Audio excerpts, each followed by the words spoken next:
All right, so MySQL Workbench, I'll throw my screen up there so you can see it. Everybody was able to find MySQL Workbench? Yep, all right. Should be installed on everybody's computer, or at least I certainly hope that it is. So MySQL Workbench, when you load it up, it's going to kind of look like this. You're going to come here and you're going to click on New Connections. You're going to click on the plus. Somebody can. I don't know who. Somebody that's not logged in. Try that again. Better? Okay. So it's going to come up. Ignore, I already have a connection here. You're going to click on the plus. Okay? Now I need to explain what's happening. Our server is a centralized server which has Apache Web Server,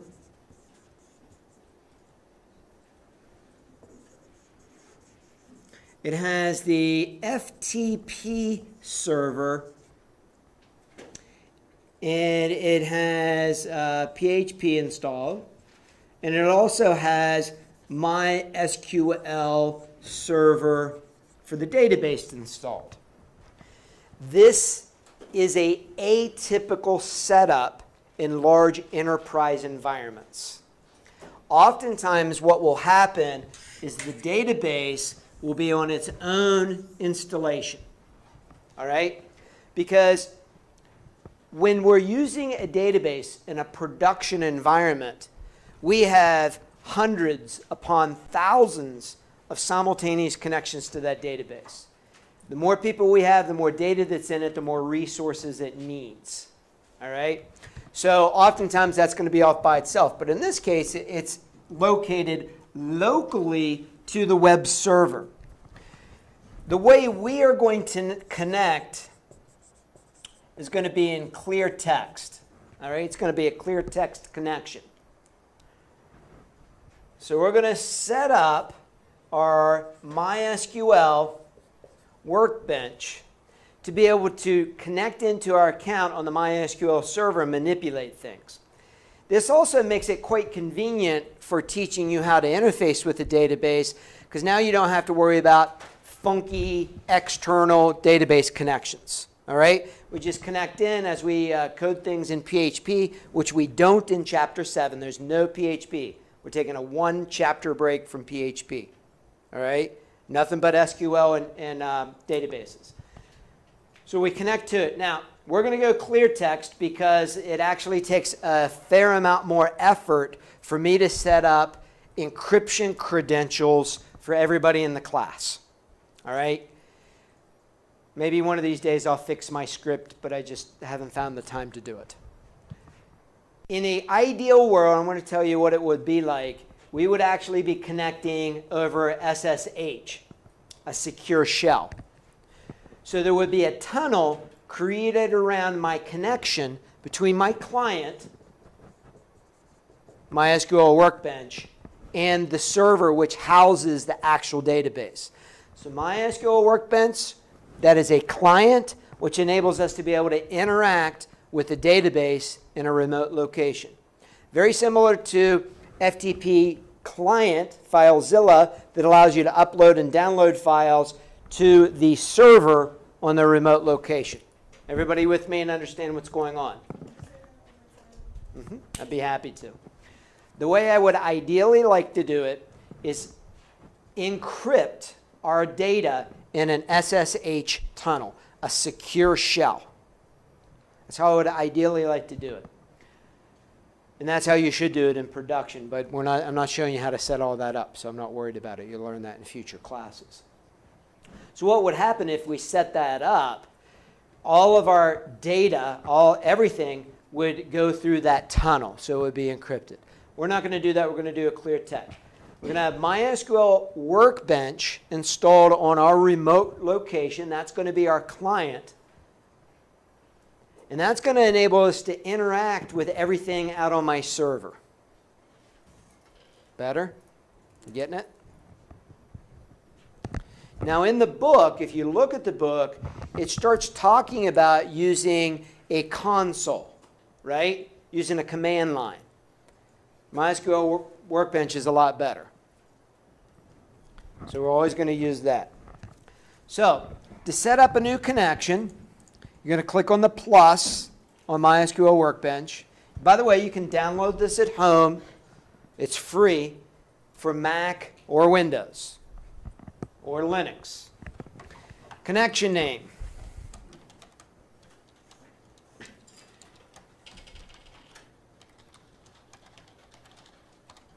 I want to call mine ITech 315 Server 2. Here's that connection method.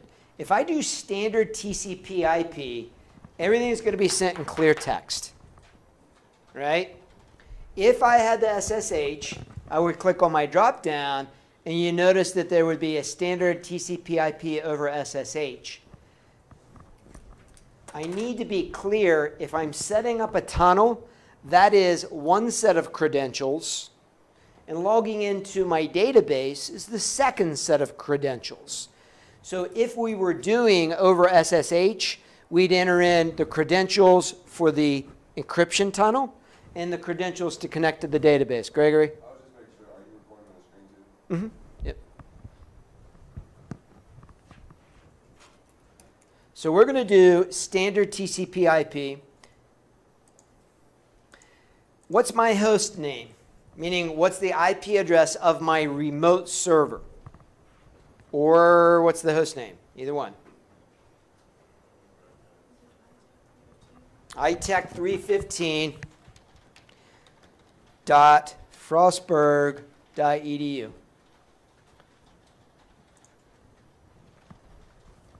Now, I know this isn't a networking class. That port is about the listening port on the server. So for me to allow you to connect to this, I had to open up port 3306. Remember, there was a port for FTP, there's a port for HTTP, all these things. The default port for MySQL is 3306. So I open up that port, and we're going to leave that port alone. Now you're going to put in your username. And then where it says password, you can click on Store in Vault if you wish, and you can put your password for that in there. We're using our student IDs or? There you go. Now after you've done that, you're going to click on Test Connection. And if it's successful, it should say Successfully Made MySQL Connection. If it says unsuccessful or it delays for very long, that means you either put your username in wrong or your password. And don't forget your password are those numbers on your student ID.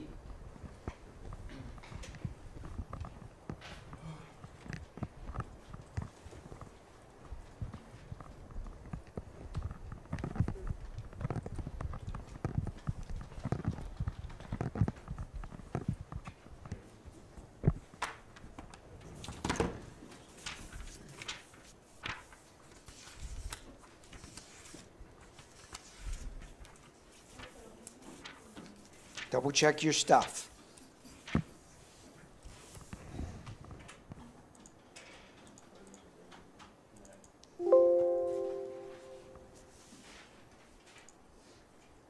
Because you're definitely in there. Don't forget it's that student ID number. It's that student ID number, right? You put in your student ID, right? Yeah, it's my ID. Student ID number. Oh, number. My bad. For your password. No, for your password. Oh. That's right. And then for your password, it's student ID number.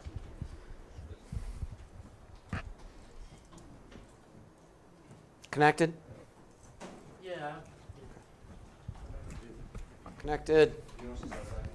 What's that? Let's just delete all your stuff out. Oh, no, you won't. Yeah. No, that's a new one. I deleted all your stuff out. I'm saying it was already here. He'll still hear the connection here. It would be identical. Yeah, it would be identical because none of that's changed. Yeah, but everything got wiped out.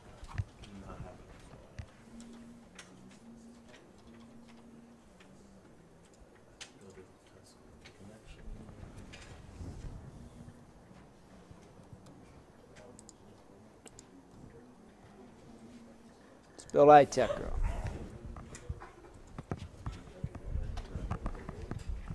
it looks like everybody's good. All right. So let's take a minute and get familiar with our interface. All right. This is a very modern interface. They update MySQL Workbench all the time. I think they have one of those dark themes for the very latest version, which is kind of cool because I've always liked the darker themes. They're easier on your eyes late at night. So across the top, you have the basics file. Notice that we call these SQL scripts. You're going to hear people say SQL scripts. All right? SQL means SQL. That's us saying SQL, SQL. All right? SQL itself means structured query language.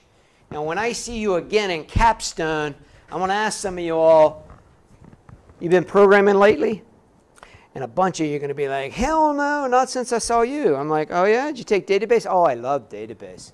Took database 1 and database 2. Man, that was a lot of fun. Structured query language, right? You're programming the whole time. And all this foundational stuff, this loops and these conditionals and all that, help you write different procedures and so on and so forth. So here's the run script. Then we can come over to edit. We can do our basic copy and paste, view, query. Different databases connect to different databases. This is a very, very powerful database and infrastructure. There's going to be so many things in here that you're not going to use. But I encourage you to look around so you can get familiar with it, right? As time progresses, you'll get to know more and more. Next thing down are some other items here. Over on the left-hand side, it's some of the things are going to show for me and not for you. For example, down here on the left-hand side, I'm showing all the different schemas in the class. That is all of your databases, all right? In your area, it should just show your database, and another one I think is called like test or something like that, right? And you can't really do anything to it, and I haven't removed it. Every time I see it, I say, I'm going to go in and remove it, and then I forget.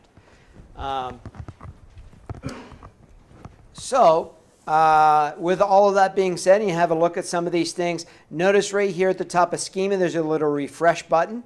We'll need that here in a few minutes. All right? So we are logged in. When we're looking in the book, like in Chapter 7, it starts talking about getting started with MySQL, and it says to log in. I showed you how to log in using MySQL Workbench, so you don't have to follow the instructions in the book. You follow the instructions using MySQL Workbench because it's much friendlier. If you mess something up in the console, you have to retype the whole thing. You mess something up here, you go up to your editor, you make the change, and click Run again. All right? So it makes it much more friendly. So what we're going to do is we're going to play around just a little bit, and I promised I'd let you out early because it's a nice day, right? Yeah. So let's set up a new script here. So I want to click on, if you don't have it, create a new MySQL tab here, and this will give us a new file. Now notice each one of these scripts is a program. Now it's a very small program, but we can save off each one of these. We can say save script as or just save script. So be aware of that. We can say my connection. Save that to wherever we want, the desktop or whatever. It's going to save it as a .sql.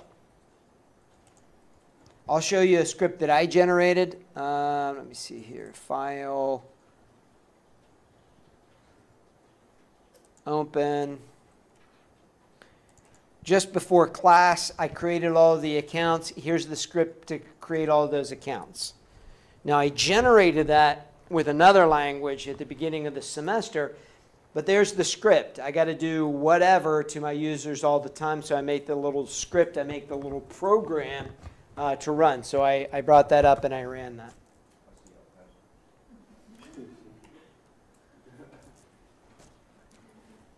That's okay. I got logs on my side. What? Think about that for a while. All right. So on page 393, it shows us how to log in, but I've already taught you how to log in. Shows you how to quit. Well, you just click on quit.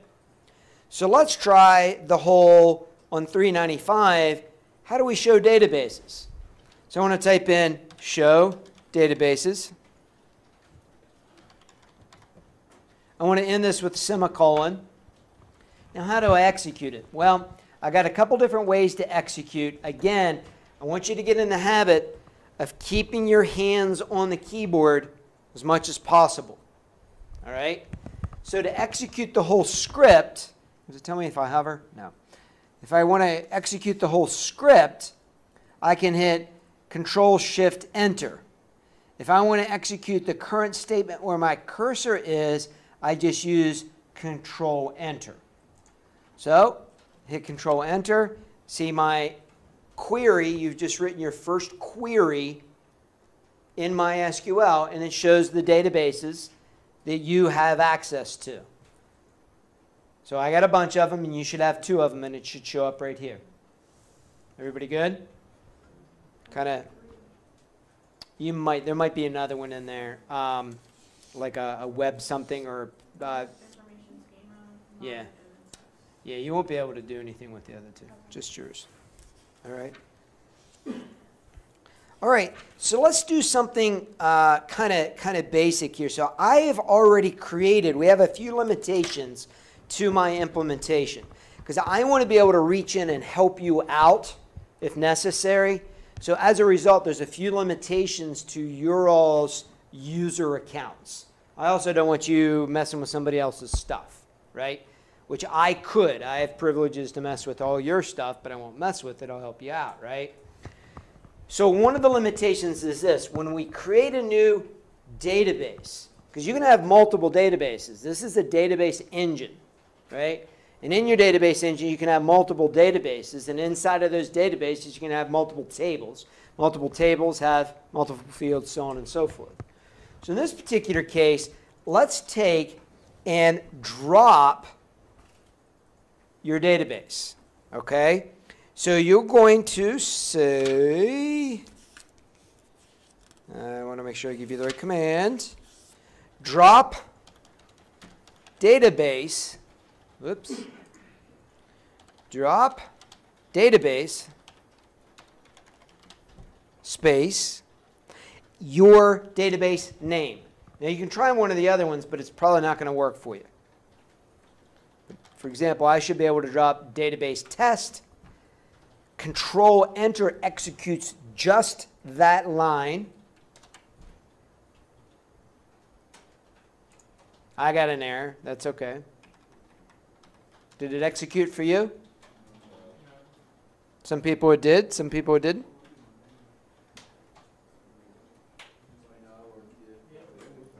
I'm sorry, what? Yours what? Well, okay, so what you got to do, don't forget, click on the refresh over on the left. If you're like, no, it didn't work.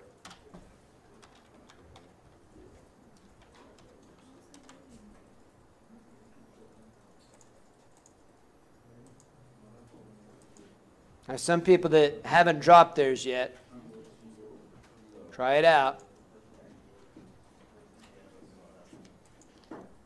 Several people that haven't done it yet.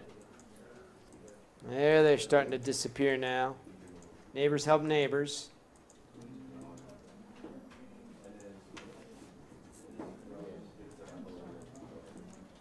Still have several people that have not dropped their databases yet.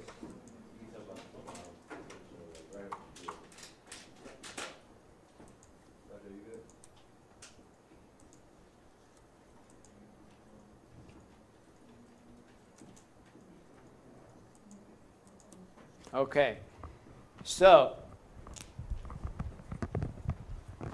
hierarchy of a database. At this point, you have access to a database server, to the Relational Database Management System, RDBMS. Relational Database Management System, RDBMS. But you don't have any databases. So you're going to create a database. Hierarchy goes, you create a database. In your case, you can only create a database with your user name. Got it? Databases contain tables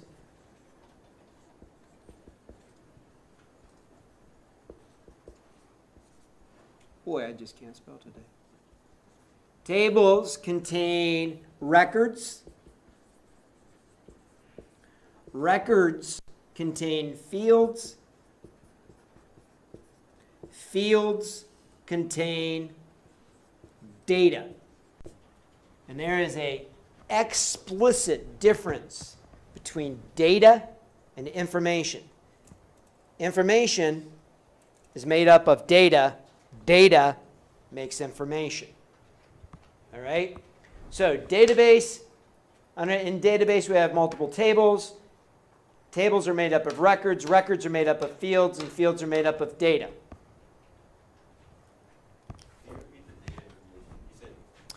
Data makes up information. Information is made up of data. And it's a very, very important distinction to make. All right? Data on its own, you can have all the data in the world, and if you have no idea how to make sense of it, you have no information. That's a really big thing when we start getting into like data science and things of that nature. So let's create a table. To create, I'm sorry, not create a table, create our database. To create our database, we're going to say a page.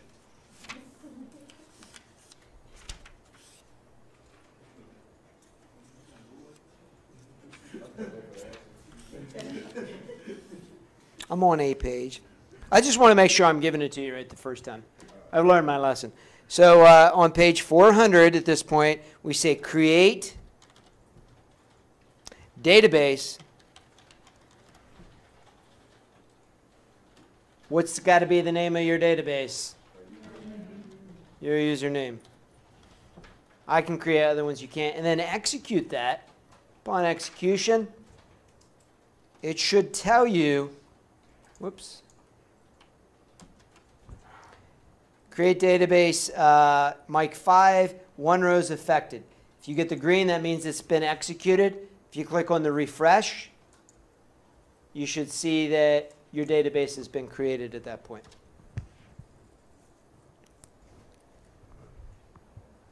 One of the things you want to be conscious of, if you accidentally hit Control-Shift-Enter and you execute your whole script, and you keep like creating tables and adding things to the tables or whatever, and you keep deleting your whole database, and then you have problems, right? So be conscious of that if you execute the whole script. I'm just using Control-Enter to execute the one, all right? The last thing you need to be aware of is before we can start doing the work in Chapter 7, following along with the instructions in Chapter 7, we have to issue the command use to our database. We need to tell it which database we're going to use. Even though you only have access to one, you still have to tell it, because in a production environment, there might be 100 different databases. Inside of our database for PeopleSoft, for PAWS, PeopleSoft is a side note, PeopleSoft was bought by Oracle, so that means Oracle, and we have an Oracle-driven database up there. There are hundreds of hundreds of databases and hundreds of thousands of tables inside of that. So all the stuff that you're doing all the time, right? I want to schedule classes, I want to add a class, drop a class, check my finances, check my grades. Those are all stored into the Relational Database Management System, Oracle. All right? It's one of the largest companies on the planet. They're the little one that always escapes the news when bad things happen for some reason. But they're just as big as Facebook. They're just as big as Google and everybody else. All right? So before we start making those tables or anything, we simply say use in the database name that we want. So in this case, we would say, in mine, I would say Mike 5, and I execute that. And now all the commands that I issue from here out are going to be in relationship to my database. And it goes that way all the time. When you issue a command, when you start having multiple tables, you have to specify what table you want to execute the command on. All right? In our case, and in our class, we're only going to probably use one or maybe two tables at any given time. Right? And at no point will we actually do one-to-one relationships, one-to-many relationships, and many-to-many relationships. In this class, we're not going to go there. We're not going to do that. This is this day. Look at the power of what databases can do and introductory. Sound good? All right. What I need you to do over the weekend is the mini lab that I promised you last week to be put up there. And I want you to work on the individual items inside of the chapter. You don't have to work on the reinforcement exercises yet. I'll make those due probably next Thursday or so. I also want to get your first project graded. That will be done by Tuesday during class, so I can hand you project 2. I'd like to get another 2, if not 3 projects in. Yeah. You can't see it anymore, but when you make those statements, you're putting yourself down here on the lower level. Yep, I said it. All right? I want to teach you all to be professional and have a different mindset if it breaks me. All right? Taylor's like, oh, shit. All right. Hey, one last thing. Daggone it, it's the first nice weekend of spring. Do not do something stupid. All right? I'm not looking at any one individual because I'm always surprised by it. Please be safe. Just be safe. Including don't get too much sun. Don't forget. All right? I'll see you on Tuesday. What's that? You kind of did answer my question, but then I was trying to ask you what was the similarities between PHP client and PMSQL, like you said earlier.